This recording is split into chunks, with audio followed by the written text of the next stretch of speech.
Good evening, folks. Thanks very much for coming in. Apologies for the very slight delay, but we're here, which is the main thing. So, I just slipped off that. Did you see me slipping off the arm of the seat there? Sorry about that. So tonight we are joined by Sarah, Joe, and our special guest, Tabby Cat Gasch from the USA.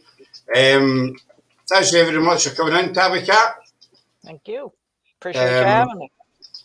The last time we spoke was on the radio, which was I had the pleasure, folks, of being interviewed by this lovely lady back in February.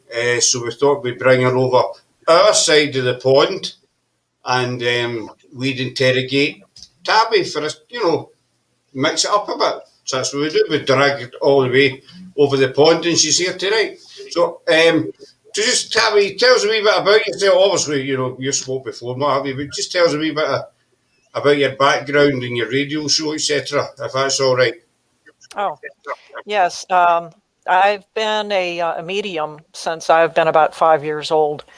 And so, therefore, I've been very interested in the paranormal, anything that has to do with it, especially spirits in general. And I've also been extremely interested in my own family history. It's a fascinating topic for me. And once the internet was very accessible, I just started doing a great deal of research. And I had discovered that I had some really interesting connections to various different people. But when it comes to the paranormal, I was invited to become the new co-host of the internet radio show called Journey into the Light, Chapter 3, which airs on Thursday nights at 7 p.m. Eastern Time on the Para X radio network. And we talk about a little bit of everything. We talk about spirits, Bigfoot, cryptids, auras, you name it. We talk about it. And as you pointed out, Scott, we had you on as our guest a few weeks back to talk about your show and also your various different experiences there in Scotland. But the reason that I'm on here with you tonight is that I let you know that I have a family connection to some of those that were involved in the famous Pendle witch trials there in England back in the 1600s. And I'm raring to go to find out what everybody has found out besides myself. Indeed. So it was, I was on your show, I think it was at the 4th of February, and thoroughly enjoyed it. First time I'd ever been on radio. So it was weird being interviewed by somebody that you couldn't actually see. Still enjoyable though. But as you said, you do have a tie into the old Pendle area. And Joe from our English team, she's a Pendle expert. So I'm going to hand you over to the lovely Joe, who will interrogate you. Chat to you. And we'll take you to them. Thank you. Not at all.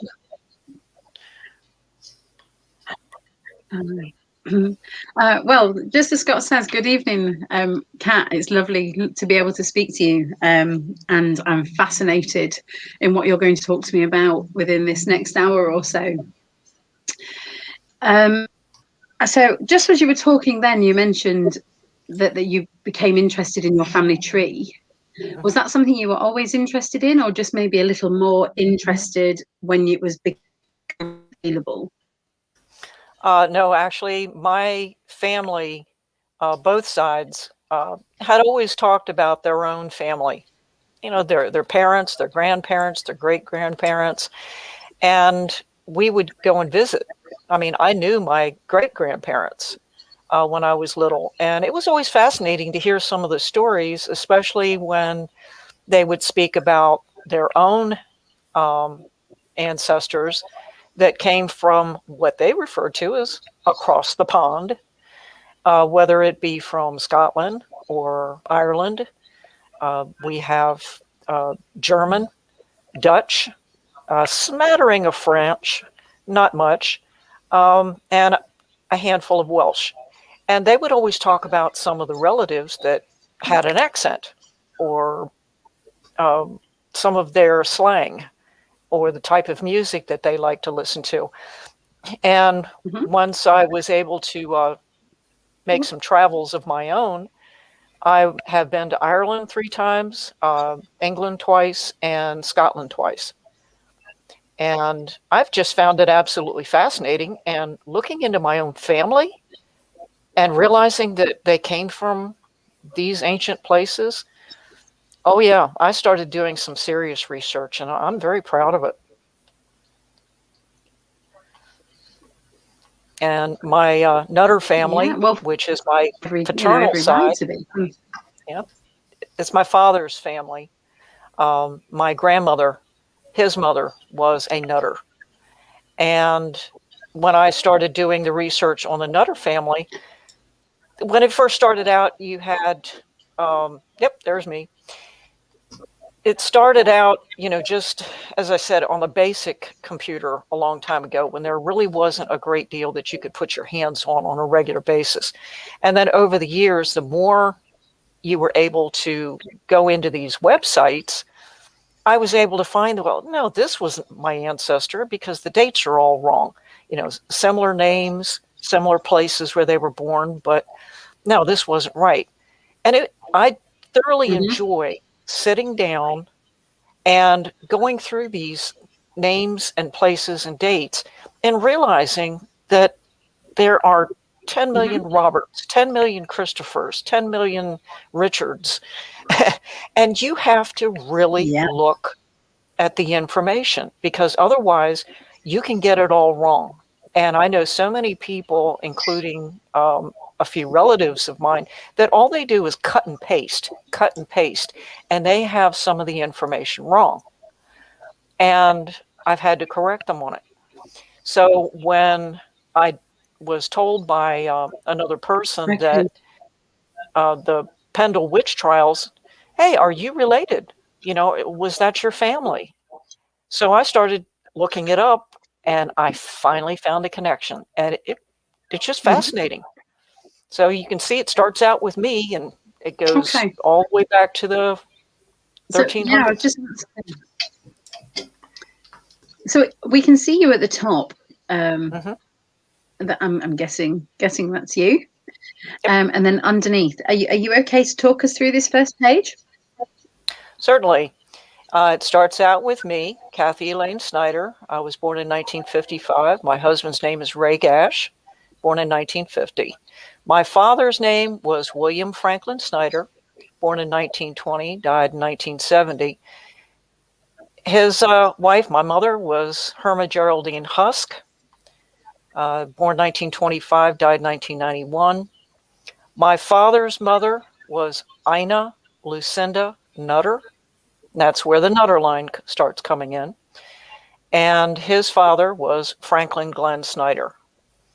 My parents, and all the way up to like the late 1600s, I think, most everybody was either born in West Virginia or in what they referred to as the Commonwealth of Virginia before the Civil War.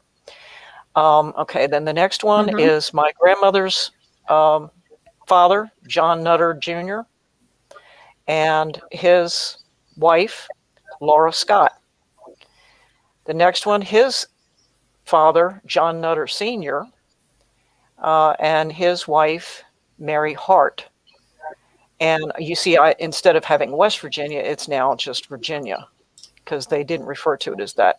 Yeah. Then Andrew Nutter, born in approximately 1791. His wife was Melinda Willis. His father was John Nutter, born 1765 in Sussex, Delaware. And his wife was Elizabeth Cottrell. And Cottrell here in the United States is a fairly common name, especially in southern Maryland. They had a lot of land and so forth. Okay, then his father was Thomas Nutter, born in 1737 in Virginia. Spouse, Sarah Goodwin, born in Sussex, Delaware. And he also married let me see. Okay, then his father was John Hewitt Nutter, and his wife's name was Anne Hewitt. Then his father was Matthew Nutter. Oh, I'm sorry. I don't know what John Hewitt Nutter's spouse's name was. I haven't been able to locate that one. But Matthew Nutter, born 1685 in Somerset, Maryland. Okay. And his wife was Anne Hewitt.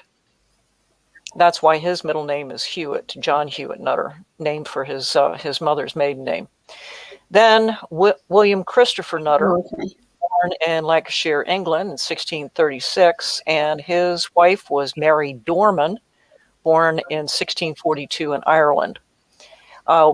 William Christopher Nutter was one of the first to come over to the colonies, as they were referred to, and he settled in Somerset, Maryland. John Christopher Nutter was his father, born in 1612 in Lancashire, England, and his wife's name was Anne Wilkinson. Then Richard Nutter was his father, born 1579 in Sabin Hall, and his wife's name was Isabel Hartley, and she plays into the witch trials. Her family, the Hartleys, were, I think they were definitely involved. I saw Hartley name all over the witch trials. Then his father was Reverend John Nutter, also known as the Dean of Chester, and his wife's name was Isabel Hargraves, and Hargraves also plays a part in the witch trials. He was born 1554 in Lancashire. Then you have George Nutter and his, didn't I put the dates on that? What the heck? It's okay, don't worry. Oh, there it is. Okay, I guess it's a little further down. George Nutter.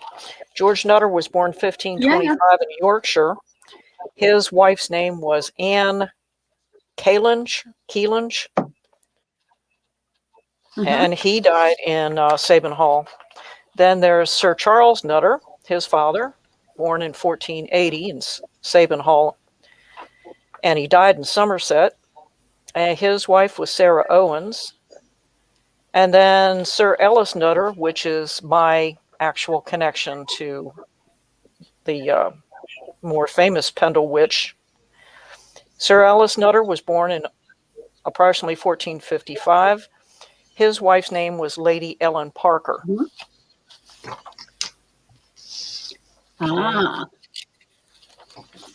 And then his father's name was Robert Nutter, born approximately 1453 in Pendle Forest, England. His wife was Lady Ellen Robinson. And his father was Sir William Nutter, born approximately 1400, also in Pendle Forest. And his wife's name, as far as I can find out, was Margaret Houghton. I guess that's how you pronounce it. Hoghton. Yeah, I would do it. Houghton. Yeah.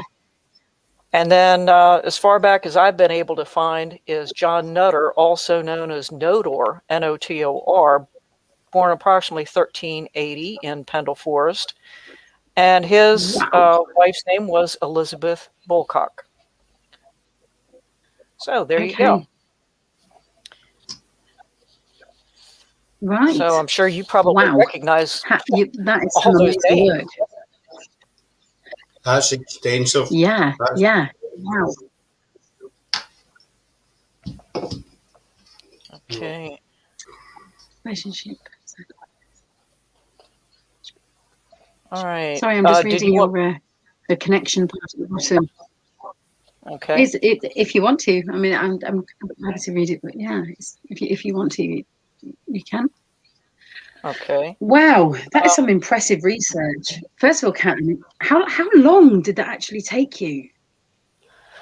Well, all of my family research, I do it maybe a few hours at a time, and I've been doing it for probably 20 years, Mhm. thereabouts.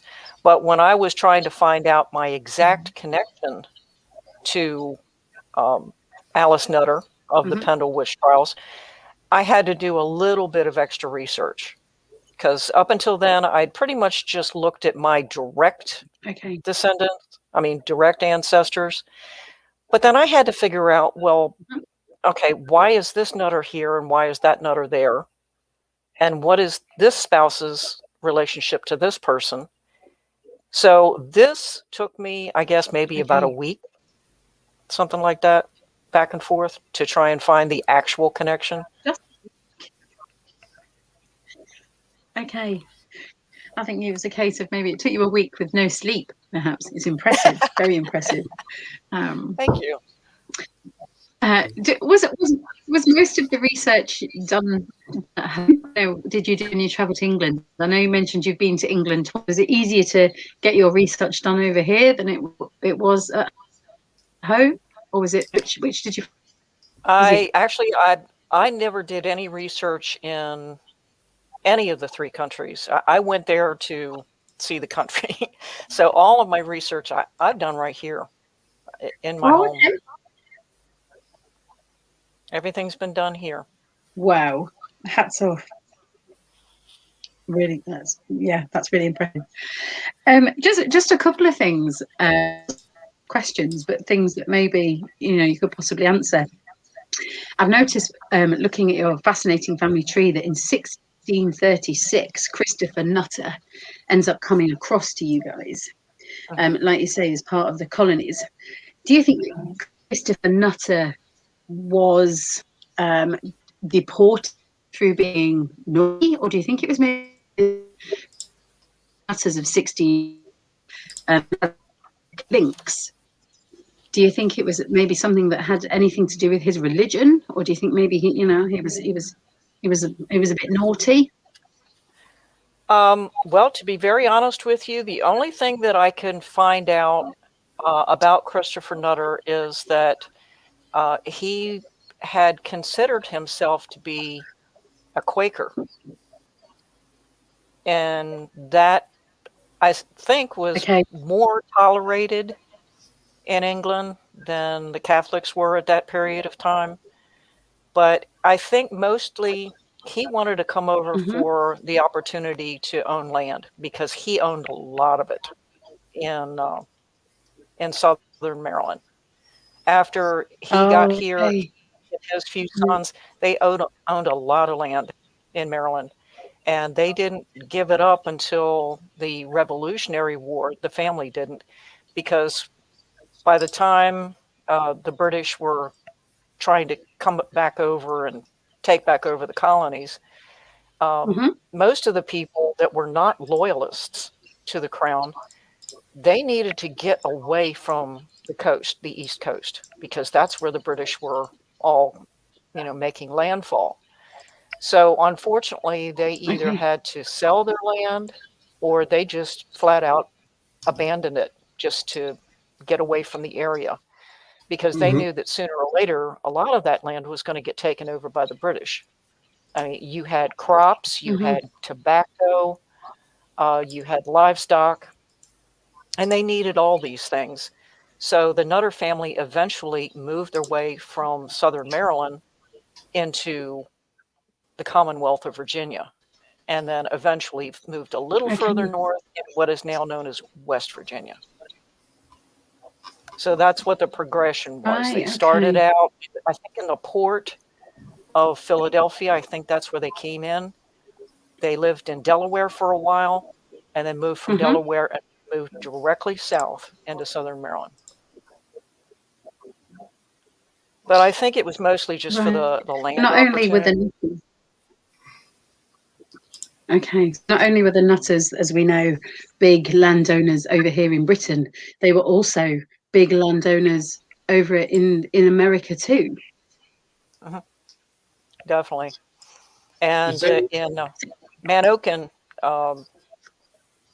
which is in southern Maryland, Christopher Nutter, I think his and two of his sons, the headstones are still there outside of Manokin Church. And there's a town in West Virginia called Nutter's Fort, like as a military fort. And it was named for the one Christopher Nutter. Yeah. Maybe another reason he maybe moved, this is just a thought, maybe, obviously this was 24, he moved, 24 years after the actual trials herself, but obviously the name Nutter was still associated with the actual trials and what have you, so maybe he felt that, his family were kind of stained with the witch trials, and maybe that was another reason they decided to, up sticks and, get away from it, maybe. Oh, yeah. I'm sure that probably had something to do with it. I mean, kind of a clean break.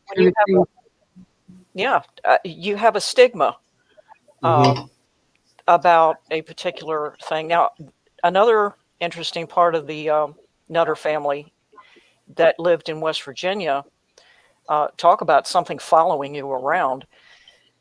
Just prior to the Civil War, I think it was in the late 1850s, Eli Nutter, he was one of my definite direct ancestors, and he used to help a lot of runaway slaves.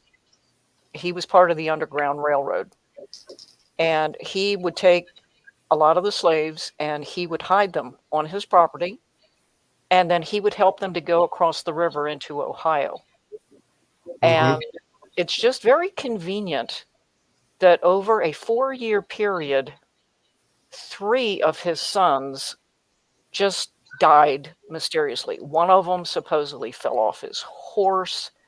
One of them was beaten very badly and died of his wounds. And another one, and this is what gets me, he was accused by the local sheriff of something, and he was shot in the back, supposedly trying to escape, even though he had his hands tied behind his back. Go figure that one out. And it turned out that the local sheriff of that particular area was a great Confederate sympathizer. So he wasn't real happy that the Nutter family was helping these slaves. And so that kind of followed the family. It divided the family as well for Eli to be doing that. And there's a number of people,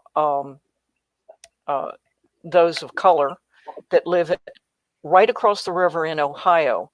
They took the name Nutter to thank him for helping them out. So the Nutters have done all kinds of interesting things. Yeah, absolutely. Absolutely.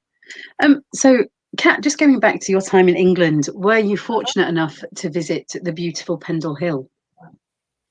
No, I wasn't able to go into the countryside nearly as much as I would have liked. I traveled all over London. I was in Bath, Leeds. I went to Warwick Castle. Of course, I saw Hampton Court and a few of the other things. But mostly when I was in the UK, when I was in Scotland, I saw more there than I did when I was in England. I probably was just about every place you can think of in Scotland, and I've been from top to bottom in Ireland 3 times. There's just something about that place, I have to admit. So you mentioned that you came on 2 occasions. Do you know you had this direct line in any of those either before, or was it something you found out after that you had this direct line of ancestry to Alice Nutter from 1612? Well, as it turns out, I had heard of the Pendle witch trials, but was never really all that familiar with all the various different names. And somebody mentioned it on one of the radio shows that I listened to, and a friend of mine who was in the chat room at the time, she happened to mention, she says, didn't you mention that one of your ancestors' name was Nutter? Yes. Well, I wonder if maybe you might be related. So that's why I started looking. And sure enough, there it is. So that's how it began. I didn't even think about it until after this was pointed out to me. Yeah. And then all of a sudden it kind of, you thought, wait a minute, got something here. You know, you're right in what you're saying. You know, that she picked up the link. I suppose she identified it to you, something that was there, you know, kind of missed out. Exactly. Do you have any plans to come? Do you have any plans to come to England now that you know that her spirit waiting for you up on that brooding hill somewhere? I would love to. When they finally lift all of the travel restrictions and everything, and as long as I feel safe doing it, I would love to come over there. There's so many other places that I'd love to see. I'd like to see Pendle Forest. I'd like to go to the Cotswolds. Even in my mother's side of the family, I had sheriffs of Nottingham. I really did. So that would be an interesting place to visit as well. Wow. You're definitely living the wrong side of the water. You need to come here. Well, yeah, I'd love to show you around. Love to show you around Pendle. Great. Okay, so just another couple of names that you've mentioned that are quite interesting. Just this thing's a little different in your family tree than it is on our records that we have. But I know that the name Hewitt was mentioned. Now, we also know that was the surname of another pendle which went by the name of Catherine Hewitt. She had the nickname Mould Heels because apparently, well, there's two sides to it, but the one that I like to roll with is she was so poor she had no shoes, so her feet were blistering, and you could tell her before because she had some kind of reputed athlete's book pose going on. Do you think that could possibly be the same kind of family, just, you know, a bit like the Devis family? Do you think it's maybe something that they were related? That's a good possibility. After all, the spelling of names changes sometimes, even from generation to generation. Even my own maiden name, Snider, when my ancestor came over from Alsace-Lorraine back in the 1600s, his name was Schneider, which sounds more German, you know, Schneider. Absolutely. And after a couple of generations, most people must have been mispronouncing it or something, and they just shortened it to Snider. And then eventually some of the relatives branched off, and one became Snider, the other became Snyder. So if the Hewitt that I have in that one side of the family, and yeah, you got Jane Hewitt that I think I wrote down here, and her second husband was Christopher Bulcock. That's a good possibility that's the same name, but just different spelling. Absolutely. And we know that obviously there was a John Nutter from Bullhole, which isn't too far, and he had a daughter, Alice Nutter. So there was kind of two, and he had a son called Henry Bulcock. So maybe that could be something that could be doing a little more investigating as to maybe the Hewitts and the Nutters really are quite closely related.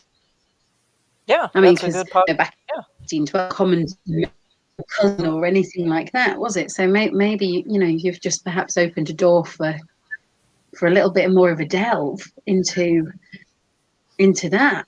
You know, perhaps there is more of a connection there than what we read. That would certainly be worth looking into more. and yourself, Joe, and Tom as well, maybe Simon and Karen, to maybe dig a wee bit deeper, because you never know. Because there seems to be that many. No. That's the other reason we're doing the day lives as well, Cat with Pendle, because there's that much involved. There's that many people that were behind the scenes.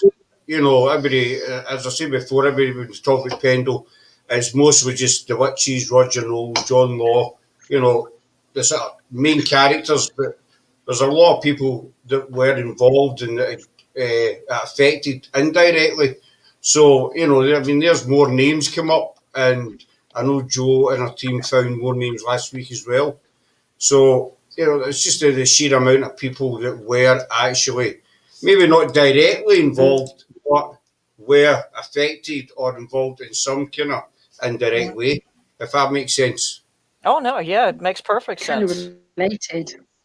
Yeah, because I've found after Absolutely. really looking at a lot of the information on the Pendle trials, and I've come across names like Robinson, Parker, and let me see, of course, Hargreaves or Hargreaves. I'm not sure how they would pronounce it then, and of course, Bulcock and Hartley. Hargreaves.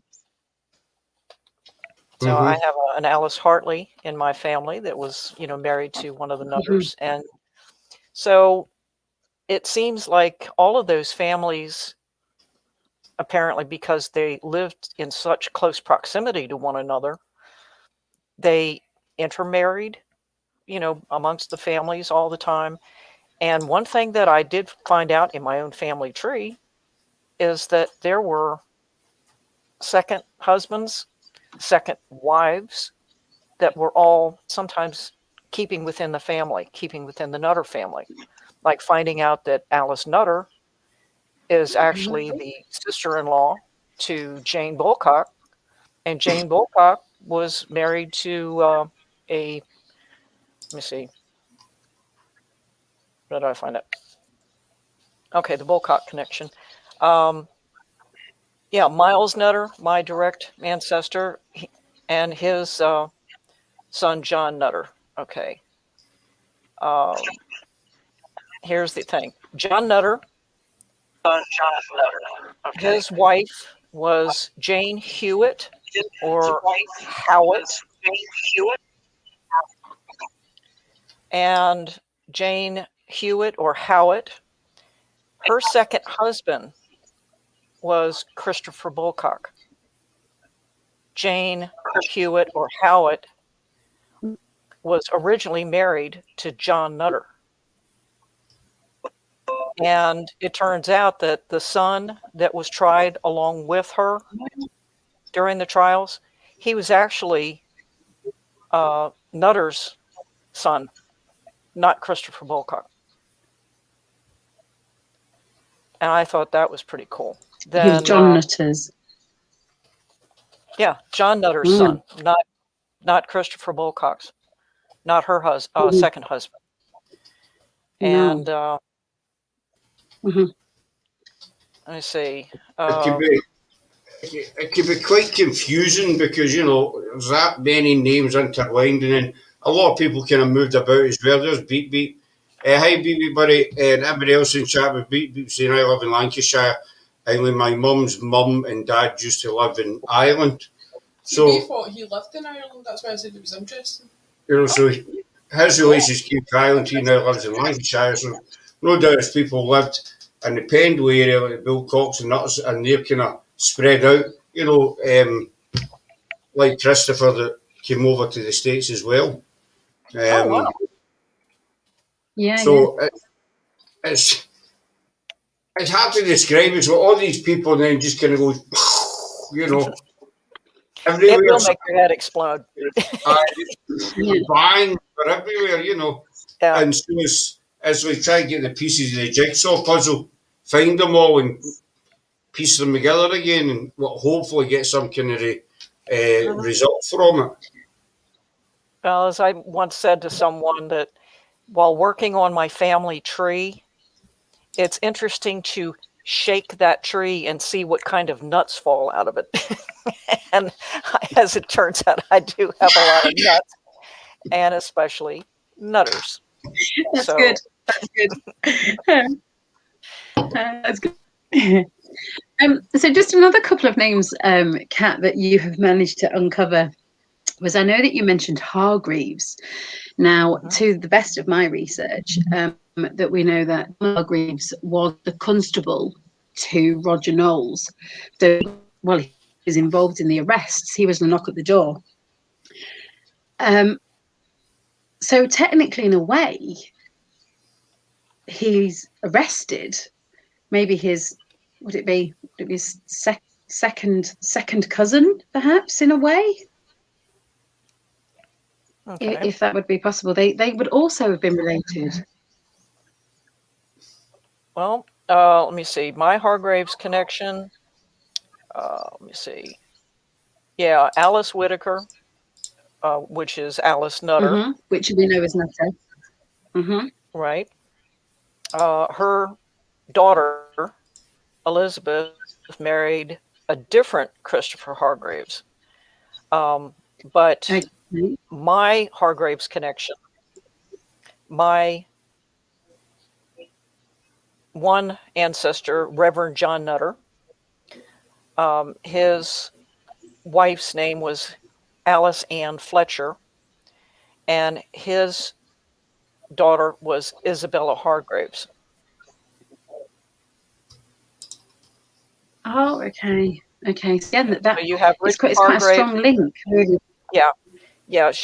Isabel Hargreaves ended up marrying Reverend John Nutter, because Richard Hargreaves, his wife's name was Right. Alice Ann Fletcher. Their daughter was Isabel Hargreaves, and she married Reverend John Nutter.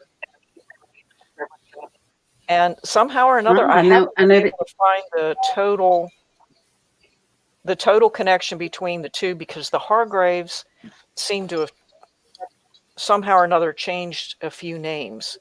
And it looks like they got a South African connection, the Hargreaves, because there's one family in particular. Okay. When Alice Ann Fletcher, whose daughter was Isabel Hargreaves that married John Nutter, her first husband was Robert de la Beche. And doesn't sound English. It sounds more French than anything else. But then her second husband was Richard Hargreaves. And Richard Hargreaves, let me see. Yeah. But I haven't been able to find the absolute family connection between my Hargreaves, Isabella, and the Christopher Hargreaves that Alice Nutter's daughter Elizabeth married. I'm sure that there's 10 million Hargreaves around there, but where the connection is, I really don't know. Yeah. But it did turn out to be that Richard Nutter, who married Alice Whitaker of the famous witch trials, he was actually the nephew of my direct ancestor. And that's what I thought was pretty cool. Oh, okay. His father was Miles, and my direct ancestor was Ellis, and they were brothers. Oh, right. Okay. Okay. Because I noticed as well that there is the name that's mentioned, Robinson, as well. Now, for me, the name Robinson comes into John Robinson of Barley, who Old Demdike was one of the first to have been bewitched. Do you think that there was a connection with magic before 1612? Do you think maybe that that they were things were going on? Perhaps. Yeah. Like I said, it just probably just the stigma of knowing that they had all of these people involved. I mean, you have the Nutters, involved in all of this. You've got Bulcox involved in it, Hargraves, Hewitt, all people, and it seemed like they all had their own agenda. And I'm not entirely sure why all of these people started accusing everyone, but more often than not, didn't it usually just turn out to be flat out greed? They wanted the property. They didn't like the fact that somebody had more property than they did, or more influence than they did, or more position than they did. And the best way to get a hold of it is to get rid of them. Basically. And it seemed like it did it. Yeah. Which we spoke about when we did our morning live about the Demdikes, or the Southerns, or the Devices, whichever three names that you wish to buy. We felt that it was the same kind. They were a very poor family. They wanted the land that was around them. They needed a way to get them out of their house. And in a way that we know with your Alice, if you don't mind me calling her that, she had many land disputes with Roger Knoll. Was he looking for a way to get rid of her? Because, you know, back in 1612, women weren't allowed to have a brain, let alone a voice. Alice, from what we know, she wasn't afraid to use them. She also, you know, as you know, had strong Catholic links. Now, I know that you mentioned Reverend John Nutter. Do you happen to know if he was a Catholic? No. I asked a lot of questions. Wasn't. No, I think by the time they all started to migrate over here, I think they had kind of turned over to either like Presbyterian. I think that's pretty much what they because I think the Manokan church is Presbyterian in Maryland. So they may have just decided we wanted to get away from being persecuted for our religion as well. I mean, look what happened to a lot of the English people to get out of England during the reign of Henry VIII. They either moved to France or they moved to Scotland just to get away from England. And then a lot of the English that moved to Scotland eventually migrated over into Ireland, which became the Scots-Irish. And those, in turn, came over here to the colonies. And that's where a lot of my other side of the family came from. So there's always a reason why people migrate to places. It's to get away from something. Yeah, absolutely. So just, I know that you mentioned, first of all, in the live about your amazing radio show, which I'm definitely going to try and get my time scales right and tune into. Thank you. That you're also a medium. Now, has Alice ever come through to you, or has any of ladies and gentlemen of Pendle, have they ever come through to you? No, I have not even attempted to make the contact. I think mostly because for me, especially the people that had to go through what they did, I don't really think that they would be willing to really talk about it. I mean, when you go through trauma like that, I believe that after you pass, you really want to be at peace, and you don't want to be reminded of what you had to go through. So, no, I've never even made that attempt. I just want to let them lie in peace. Okay. That's nice. Sure, we disappeared there for a wee second. Sarah kicked us out of the live unintentionally. You know, just in case you're wondering where we went.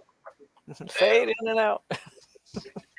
Oh, we didn't even notice, did we, Kat? We just cracked on. We were fine. We just cracked on. We were just jibber jabbering on. We didn't get. We weren't missed then. You didn't miss us. I wouldn't say that. Oh, a little bit. That's fine. No, there's a very, very small button at the side of my mouse, and if you click it, it refreshes the page. So. Well, at least I don't have a cat up here trying to mess with anything. There's one behind me on the sofa, or actually in that direction. You can see him back there. No, wrong way. Oh yeah, The black the little paddle black nose. cat. Yeah, Well, you might have seen. Well, that's you might just have one seen of my them. door keeps opening. My door keeps opening. I keep have a bulldog who keeps herself and then back out again. So I haven't got ghosts in my house. I've just got a massive bulldog keeps smashing her way through. No, I've got 9 cats in my So anyway, household. back to Alice. Mhm. Wow, wow. Hence the ears, I suppose.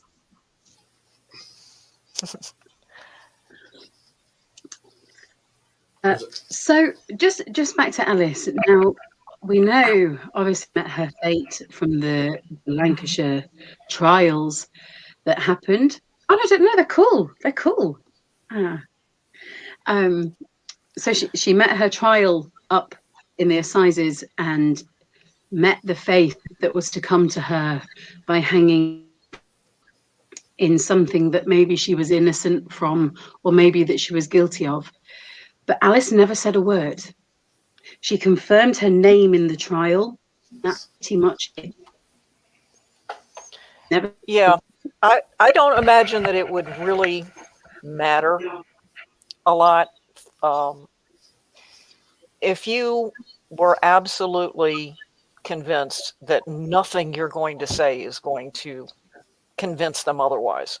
I mean, there's, tons of Mhm. so-called evidence against you and too many people that are willing to just throw you under the bus, so to speak.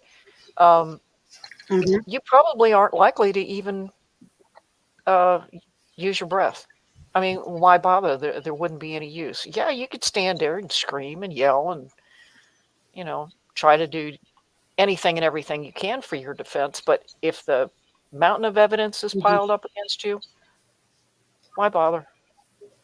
I mean, I would probably just be standing there with my fingers up in the air, giving people, a whole lot of grief. But yeah, I would imagine that people like her, um, by the time, what was she in her 50s when she passed away? When they, when she was executed, was she only in her 50s? Yeah. She wasn't very old. Yeah, she wasn't the youngest, but she definitely wasn't the oldest. Yeah, Um, so that was so a that pretty good we age for a know, woman. obviously, she. Absolutely, a little bit like Demdike. So maybe they were taking something a little to keep that youth because it was older than the expected life by time Mm, for a woman. yeah, Or maybe I think she was lucky enough. She was very affluent. She lived well. She was just lucky. She just lived well. So mhm. once she came to her fateful death, and her body was cut down. I believe her soul left body before it was cut and returned what I believe back to home. But her body, where do you believe it went? I have tried to look up to find out where she would have been buried. I mean, there is nutters buried in that one cemetery there, but where is she buried? I mean, seriously, where is she buried? Mm, I mean, they wouldn't have buried her on hallowed ground. They wouldn't have buried her in a church graveyard. Um, they no, would have found her being a a more witch. private spot for her to be. well, I think there's various different theories what happened to her body after she was executed. The usual one, the usual theory is they were left hanging for an hour. I believe it was. I might be wrong. I think it was an hour they were left hanging for, and then they were brought down and burned basically on a pile. And then there's the theory that the family paid a lot of money to somebody, to bring her body back. But then, as Tabby, you said, and Josie, because she'd been condemned as a witch, she wouldn't have been allowed to be buried on hallowed grounds. So, I know a lot of people believe that she is actually in New Church, but then other people believe she's not. Um, but to me, the theory that maybe they buried her somewhere in secret would make sense. Yeah. in case somebody did try to, because obviously back then people had a lot of different beliefs, and maybe they thought by digging her up or taking a part of her body, or it might have helped it in some way. So it's one of these big questions. Where is she? Yeah. I think. It's a shame that she didn't get a proper burial. I mean, even the people that were executed here in Salem, I think out of all the people that were executed during those witch trials, they at least had some form of burial, even though they weren't buried on hallowed ground or anything. Yeah. They did have a form of burial, and they pretty much know where everybody was laid to rest. Some of them are unmarked over time, small wooden markers just completely deteriorated away. And so there are depressions in the ground, so you don't really know who is who, but at least they had a proper burial. But I suppose 80 years prior, who knows? Yeah, Was but it? it would be interesting to Do you find out. I think mean, it if does I were make to get you over there, I might be able to open up my spidey sense here and and ask her, "Hey, where are you?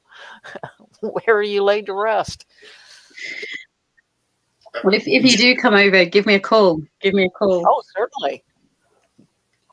Just going back to what we were saying about when Alice went to court. That's just my opinion, but I think that when Alice initially went into the courtroom, she never thought for 1 minute that she would be accused of witchcraft, because she did originally go for a land dispute, I believe it was. So I don't think she ever maybe suspected she would ever be accused of witchcraft when she went into the court, I think if I'm right. I think she yeah, you're right, exactly right, Scott, with what you're saying. She won that exact court in Lancaster, and I'm sure I've got an expert in the comments that's going to correct me if I'm wrong on this, but she went in 3 times to dispute Roger Knowles over land, and each one of those 3 times she won, hands down. The land was hers, which left him shamed. Obviously, when she went into the courtroom in August, she knew exactly what was being tried for. But like we say in our data, in the daytime live, what these people had gone through to witness their first crack of daylight, their first, I say cleaner than theirs, human face, Mm-hmm. was destined to choose her destiny. So what kind of frame of mind would she have been in? Which is quite understandable why maybe she was quite opinionated. She wasn't afraid, to voice her opinion. She was afraid, she believed in her heart to be right. And in 1612, that was, if even if you did something like frowned upon for being some kind of strange, if not a witch, just for having an opinion. Yeah. So for her to be starved, abused, chained to the floor, 30 foot down, to then the sun on her face, it's August, it's summer, to stand there and say, how do you plead? She probably wouldn't have even remembered what she was being tried for. She'd probably sent herself along with the rest of them completely insane. No, you'd have to be going So bonkers I think for a while. absolutely. You have to So she wonder what was in their brains back then. But I suppose they were a product of their time, where men were convinced that, like you said, women didn't have the smarts, they didn't have the education, and if they were fortunate enough to inherit, which was also rather unusual, but if they ended up with land and wealth and everything, most men probably would have looked at women like, "Oh, you can't manage that. You don't have the ability. You're not smart enough to do that. You should marry me, and I'll take over the books, and I'll do this and I'll do that." absolutely. And keeping it in the family, once the spouse dies, especially if it's the husband that dies first, you go ahead and marry your that ex-spouse off to another family member to keep that land and keep that wealth in the family. You don't want it to go someplace else. So you make sure that even if you can't stand your brother-in-law, you Yeah. probably will Yeah, end you up do it. being forced to marry him to keep the wealth in the family. Mm-hmm. Do you think that kind of... Sorry, Scott, go on. No, I've got a couple of questions for Tabby. I've asked these. I think I've asked these to everybody who's been on anything to do with Pendle Lives. I'm always interested in people's opinions. First of all, how big? I mean, obviously, Tabby, you studied the history of the trials. How big an influence do you think the Good Friday meeting had on the trials, on the outcome of the trials? Well, Good Friday has, at least for most Protestants and everything, Good Friday was the probably the more holier holiday than actually Easter or the day of the crucifixion, or when Christ actually arose. And I think that probably had an awful lot to do with it, because Good Friday wasn't looked at by the mainstream as a main part of practicing your religion. You waited until the day that Christ arose. And there were also some other holidays that were definitely not looked upon. I mean, even back then, what was it? We refer to it as Christmas now, wasn't exactly practiced in the same way, in any way. But if you are going to participate in a practice, a religious practice, and the mainstream people don't particularly care for it, or they find it offensive or something, they're going to find something in what you're doing to pick at it and pick it apart, and they're going to find fault with it. And if they don't believe in what you do, the next thing you know, they're going to find fault with you next. Mm-hmm. And I think that may have had something to do with it. Influenced it. I know I said two questions, but a couple of comments in the chat. I'm going to stick up for you. One's for Don Hilton. A question actually. So if I was not approved the land was hers, then where is the land documents now? Who had those land documents after Alice was sentenced? I think he went to Roger Knowles. Did he not automatically just get them? Yeah. I'm not sure, because to get it. I'm sure you'd have to go through an awful lot of land records to find out exactly what the transference was. I mean, you're talking about going through more research than I've done, especially if you're trying to read their handwriting. Yeah. But also that we know that the Nutters are still present farmers now, up in the the Brood of the Hill. So maybe the Nutters still retained the land. She was just the one that was like, he's not taking it. I'm going to go and fight it. So maybe there wasn't actually any. It was kind of a bit of who weighed the strongest case, a bit of the scales of justice, and maybe her case proved slightly stronger than Roger Knowles. Maybe that would be the. I mean, I've just there. Okay. So I've just read in a comment there that they didn't exist. It was just a case of kind of folklore. So there you go.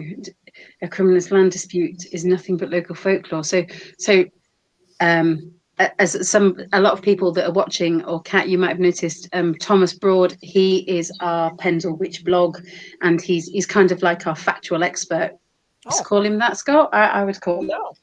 I would say one of the top minds in the UK on Pendle. Yeah, definitely. If you want to know anything, then ask Thomas. As Joe said the previous week, he can back everything up with a fact, I believe is his exact words, Joe. And if he can't, he says so. And obviously, he's one of the top guys in the UK for Pendle, definitely. Great. Yeah. So So I think there's maybe some weight there, Dawn, in what Thomas has said. I know that if he has a page on Facebook, the Pendle Witch blog, it might be worth dropping him a message and just, I know he doesn't mind, he's ace, and just ask him how maybe he could back that up. He might be a good, somebody. Maybe if you have any questions, Cat, I'll talk to you. Certainly. Oh yeah. So Kirsty's. he's gonna for all these messages, isn't he? He's gonna love me for it.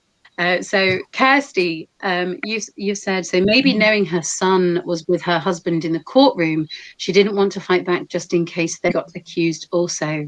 Yeah, they were, weren't they? That they stood in the public gallery and watched the fate of their wife and mother.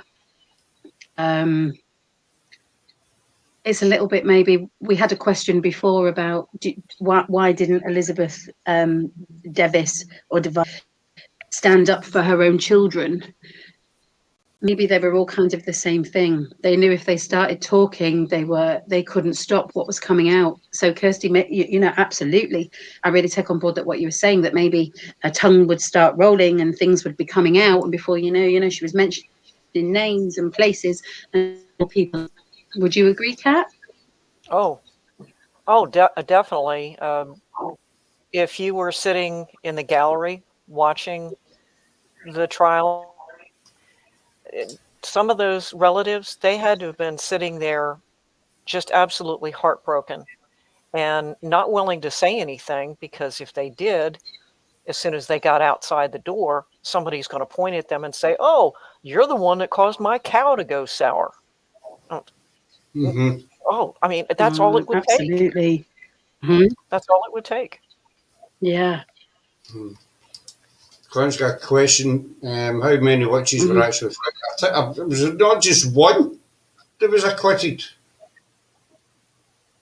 It was. There was one that was found not guilty, and she wasn't actually so much a Pendle witch. She was a witch from not too far away, but she wasn't so much a Pendle witch. But unless you look at old, Demdike, because she was never found guilty. She passed away before they could try her for any crimes. She died in custody, basically, didn't she? She did. For her, I guess that was yes. a blessing. Yeah. For her to die with, absolutely, I agree. Not have to go through it. It probably was. Tabby says it probably was a blessing that she did. Even though it probably was horrendous for her the entire time she was, in prison, but maybe she got, the sort of easy way out, whether it was disease or natural causes, whatever it was, instead of actually being dragged through a trial and execution. Yeah. Either way, it was a horrific thing. But she was heard from the cell through, there was a gate, and the gate is still there now. Could hear proclaimed Latin whispers, to which they said that she was calling her familiar to save her. Oh. Apparently so. So I know, so sad, isn't it? Calling for the saviour that she had in her head so vividly to come and free her from this terrible place and this fate. Did he come and save her?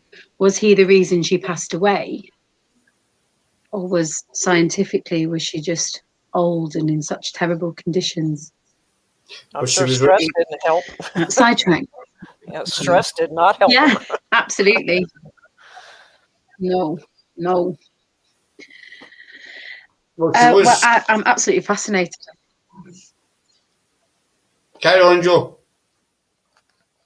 I was just saying to Kat, I'm absolutely fascinated. I could talk to you for such a long time. And I wrote down of facts and bits and pieces, and I'm sure you're going to be hearing quite a lot from me over the next few days. If that would be okay.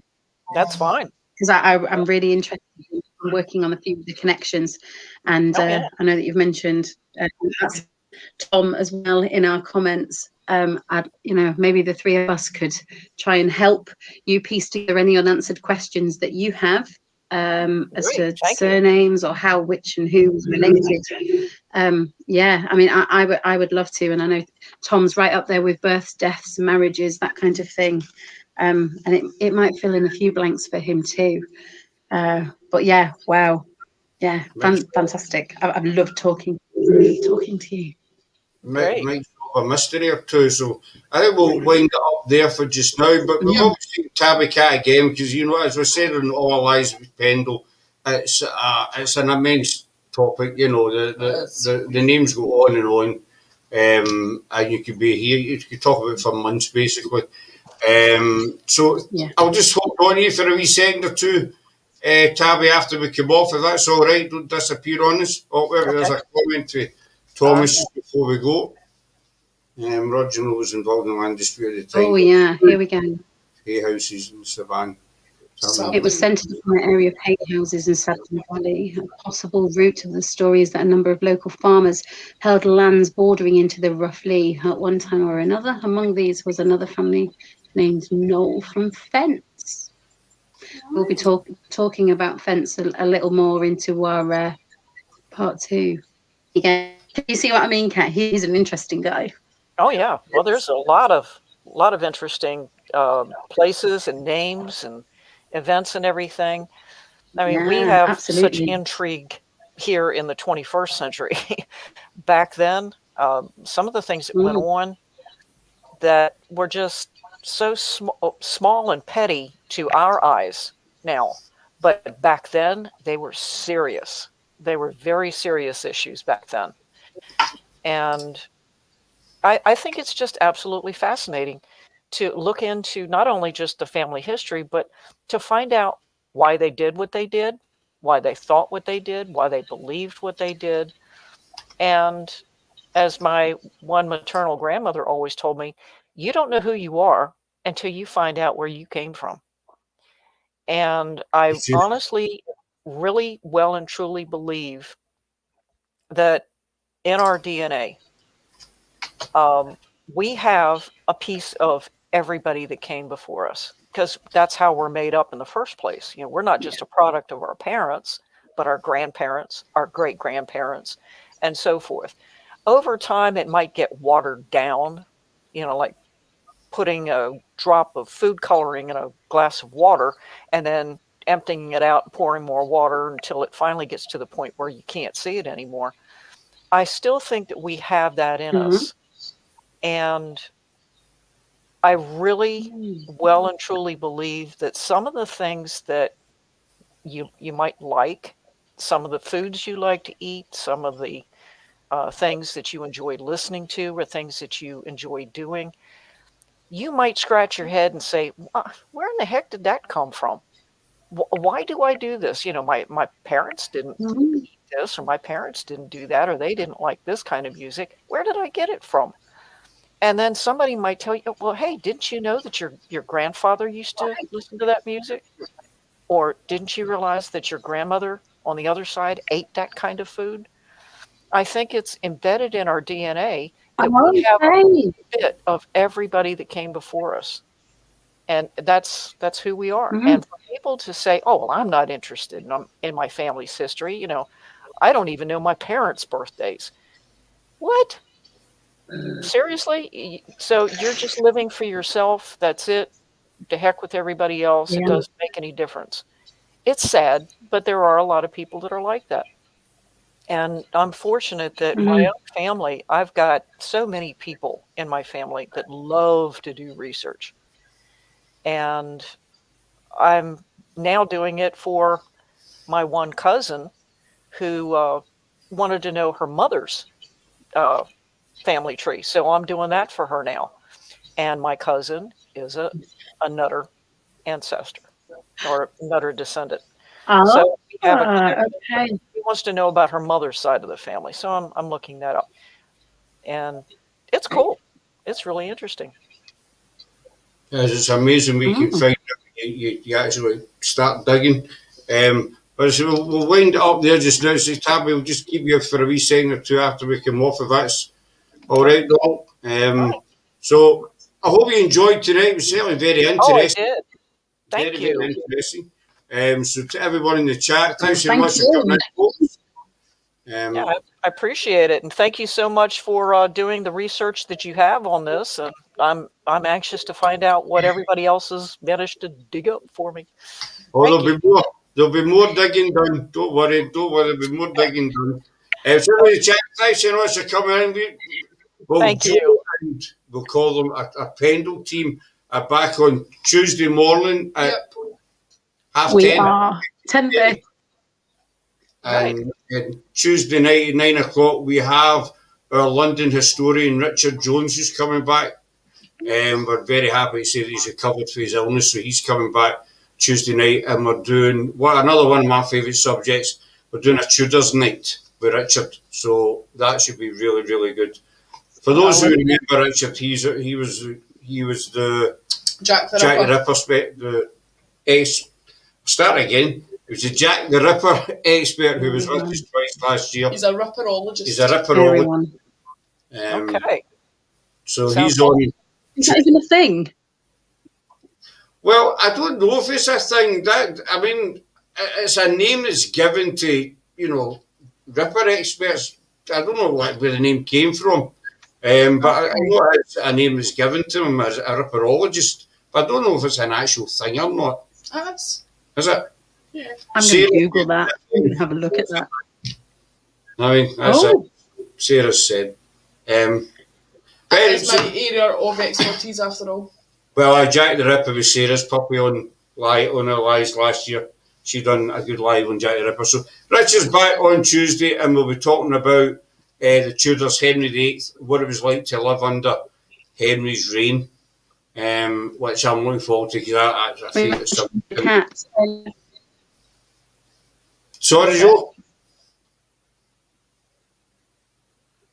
It was mentioned by Kat earlier as well, and she mentioned a little bit like the connection between the Henry VIII kind of religions and beliefs and what was to be believed in 1612. So that there could be a connection there. We can certainly ask Richard about that when he comes in on Tuesday. Yep. We could pop that question over to him. I'm sure he'll give us the answer to that. So I'll write it in my pad. I don't have my pad with me. It's at the other desk. I've always got my pad. I forgot to write it. Oh, Write Julie, it on your hand. Take your pen and write it on your hand. You write it on my head. Not your head, your hand. His head. So, Well, on that note, I think we'll end it there. Yes. Thank you very much, everybody. Bye. We'll see you Good soon. night.